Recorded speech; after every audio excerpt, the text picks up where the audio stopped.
And then finally, we're going to wrap with a personal anecdote. So I love to use personal anecdotes from the restaurant world because I think they perfectly summarize how some of these things at a really high level can go in a less complicated business. And remember, mergers and acquisitions can happen in major, Fortune 500, Fortune 100 organizations where there's all these team members and there's all these systems and processes. They're complicated and they're getting put together.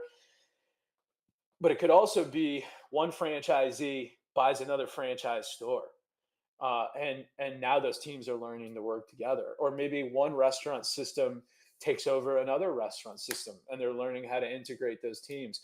Or maybe it's one business takes over supply chain, and there's two totally different elements of the business, but they're having to figure out how to work together. It Mergers and acquisitions are very complicated, and it can go a lot of different ways. And your experience managing people and understanding people, it's important because people are on the teams, people are doing the processes, and people are typically engaging with your clients. So you've got to utilize those people skills when you're going through these merges if you want to get your optimal results. So I want to talk about two different things in the restaurant world. One of them is an experience that I had as a supervisor in the Domino's world, trying to get team members to go from store to store. So even within one organization, but seeing each different business unit as a different location and merging elements of the team together to execute and get things done. There would be two different ways it would typically go. Somebody would go for the, because they were asked and they had a good attitude about things, and then there would be two ways it would go. One, they would either never be willing to go to another store again, and there was almost nothing you could do to get them to do it, or they would be totally open to going to other stores again, all routinely because it was a positive experience. In the circumstances where they did not ever want to go again, it was because they got to the other location. They were not given clear expectations.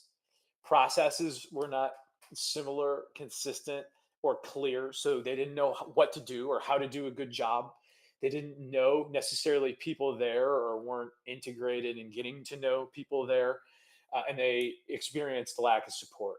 So in those circumstances, I could almost never get people to go support another location.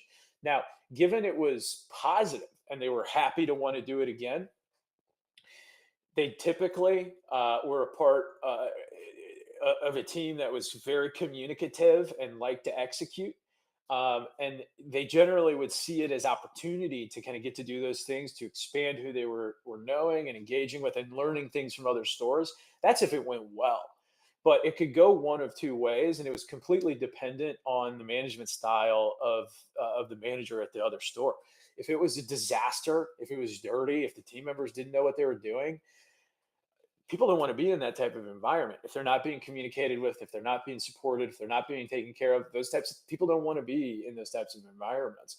Now, again, like, you might be sitting there thinking, well, my MSP, like, I'm not going to merge into a dirty restaurant. Yet you're absolutely right.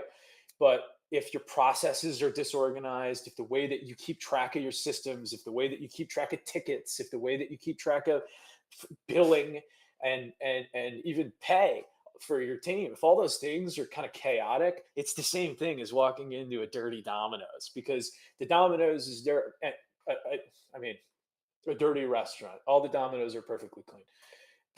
But you get my point. If you walk into a dysfunctional operation, you're going to see dysfunction in the operation. People don't want to be a part of that.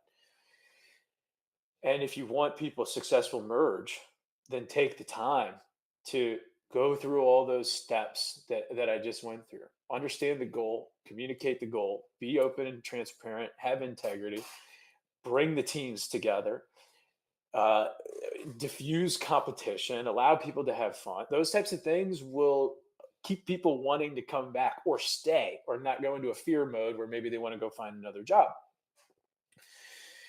The second example that I'll give is there was a moment where two stores merged into one in my restaurant experience because there was some construction happening, and the two stores had different levels of quality and their ability to execute operations, and the managers had different styles.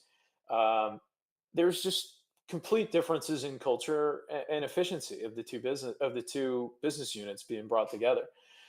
The leaders struggled to lead together.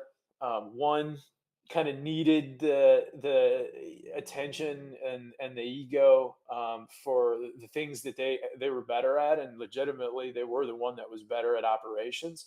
But because they had that difference and that inconsistency in between the two of them, and because I, as a leader at the time, and they, as leaders, were probably guided by me to like kind of do some of these things that we've talked about, they had issues. It created a complete us versus them mentality that resulted in uh, one of the crews basically not really being a part of things, and a loss of team members in the short term and the long term, and uncharacteristic call outs and absences, and then just in general excuse me, uncharacteristic inefficiencies. And all of that was due to trying to ram a merge together and not taking the time to ensure that things were properly sorted and considered and communicated and handled.